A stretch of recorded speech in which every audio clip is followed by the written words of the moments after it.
काली देवरानी और गोरी जिठानी का ससुराल। सुधा, ओ सुधा, अरे कहाँ पर है तू? क्या तुझे घर में कोई काम दिखाई नहीं देता है? देख जरा कितनी धूल मिट्टी जम रही है चारों तरफ।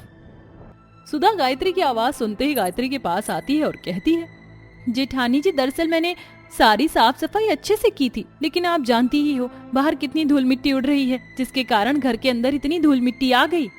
गायत्री सुधा के बाल पकड़ लेती है और कहती है, काम ना करने के तेरे पास तो बहाने होते हैं। जब देखो कोई ना कोई बहाना तेरे पास तैयार ही रहता है। जल्दी से पूरे घर की साफ सफाई कर दे, नहीं तो मुझसे बुरा कोई नहीं होगा।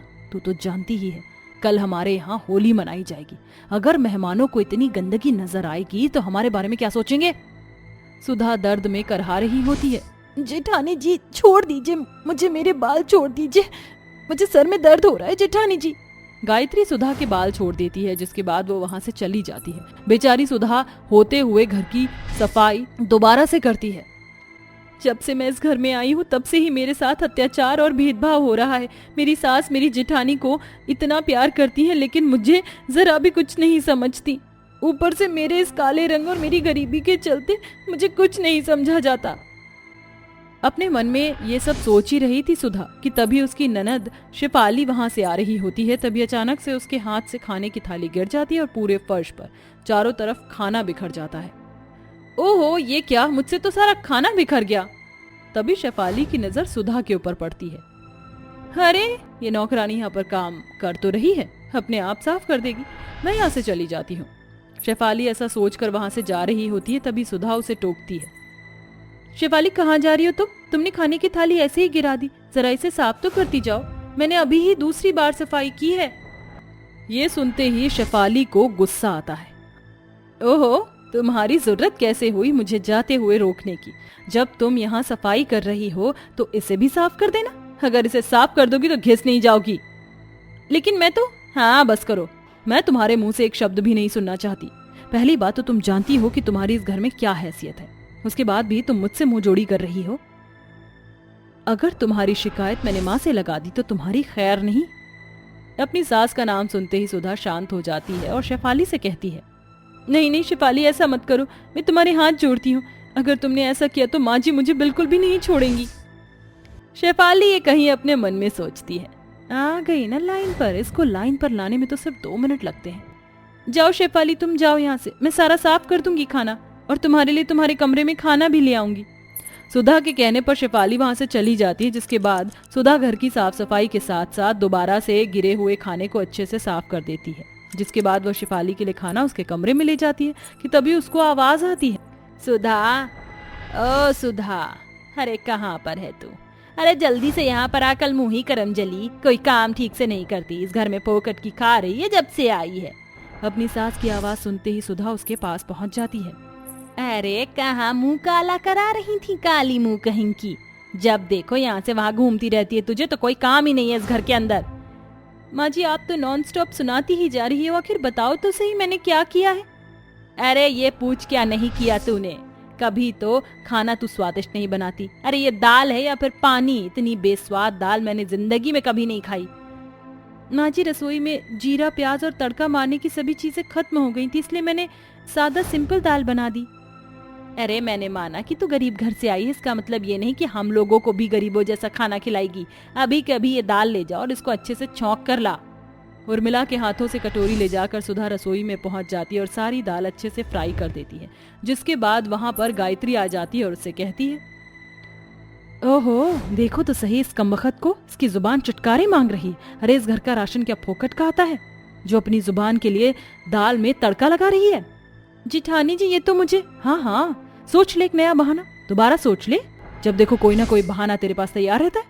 अब तेरे पास इस दाल के लिए भी कोई ना कोई बहाना होगा। अब तुम मेरे सामने ये कहोगी कि ये सब सासू माँ ने तुझे करने के लिए कहा था। जेठानी जी मैं कोई बहाना नहीं बना रही हूँ, लेकिन ये बात सच है कि सासू माँ ने मुझे ये काम करने के लिए दिया था। फिर से एक और झूठ, अरे झूठ के ऊपर झूठ बोलती जाती हो तुम। चली जाओ यहाँ से और दोबारा रसोई में मत आ जाना, नहीं तो मुझसे बुरा कोई नहीं होगा। गायत्री सुधा को रसोई से भगा देती है, जिसके बाद सुधा बेचारी रोती रोती अपने कमरे में पहुंच जाती है। कमरे में पहुंचते ही वो अपने पति विक्रम की तस्वीर उठाकर उसे सीने से लगा लेती है और रोने लगती है। जी आप तो चले गए, लेकिन आपके पूरे परिवार ने मेरा जीना हराम कर रखा है। काश आप विदेश मुझे भी अपने साथ ले जाते तो मेरे साथ इतना अत्याचार नहीं होता। अब पता नहीं आप कब लौट कर आओगे। सुधा विक्रम की तस्वीर उठाकर रो रही होती है। तभी रोते रोते उसे नींद आ जाती है। शाम होते होते उसे बहुत तेज बुखार भी आ जाता है। तभी उसे उसकी सास और गायत्री की आवाज आती है। अरे बड़ी बहू, तूने ही इसके ऊपर इतनी ढील छोड़ी है, वरना ये काली कलूटी अभी तक सो रही होती। हाँ माँ जी, आप ये कैसी बातें कर रही हो? भला मैं क्यों उसे ढील दूंगी? इसको आने दो। अब इसका मार मार कर मैंने भूतना बना दिया ना, तो मेरा नाम भी गायत्री नहीं। बेचारी सुधा बुखार में तड़पते हुए अपनी सास और जेठानी के पास पहुंच जाती है, जिसके बाद उसकी गोरी जेठानी उसे देखते ही विल्टर से मारना शुरू कर देती है। छोड़ दो जेठानी जी, मुझे छोड़ दो। आखिर मुझे क्यों मार रही हो? शाम के 8 बज गए हैं और तुझे अब नीचे आने की फुर्सत मिली है? अरे ज्यादा ही हवा में पर निकल रहे हैं तेरे। आज तेरे इन परों को मैंने काट ना दिया ना, तो मेरा नाम गायत्री नहीं।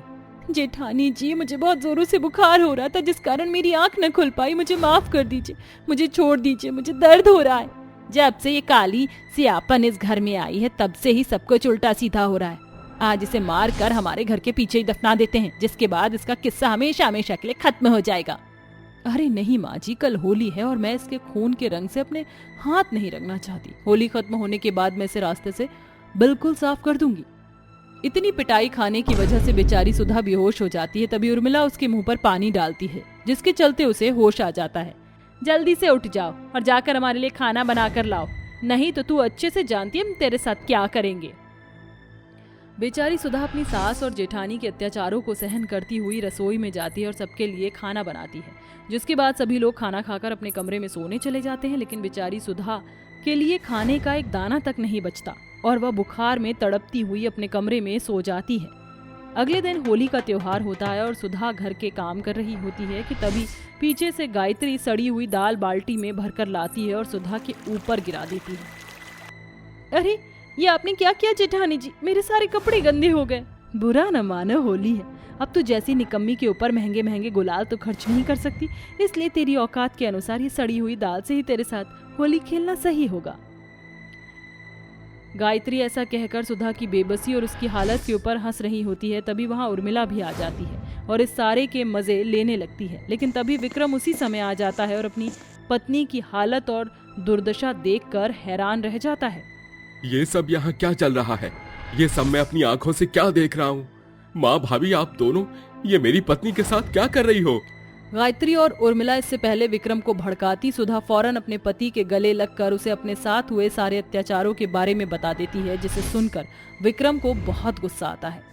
मेरी पत्नी के साथ आपने इतना बुरा व्यवहार किया, इसकी सजा आपको जरूर मिलेगी। जिस प्रॉपर्टी के नीचे आप रह रही हो वो सब मेरे नाम है। आज से मैं आपको इस प्रॉपर्टी से बेदखल करता हूँ। विक्रम का इतना बड़ा फैसला सुनते ही गायत्री और उर्मिला को अपनी गलती का एहसास होता और वह दोनों सुधा के पैरों में गिरकर उससे माफी मांगने लगती हैं। आप दोनों ऐसा मत कीजिए, आपने मेरे साथ जो किया सो किया, लेकिन मैं आपके आगे हाथ जोड़ती हूँ, आइंदा मेरे साथ ऐसा कभी मत करना। मैं गरीब बेशक हूँ, लेकिन मेरा दिल बहुत साफ है। सुधा के कहने पर विक्रम भी अपनी भाभी और अपनी माँ को माफ कर देता है, जिसके बाद विक्रम के चलते सुधा को वापस अपना हक मिल जाता है और अब वह अपने ससुराल वालों के साथ खुशी खुशी रहने लगती है।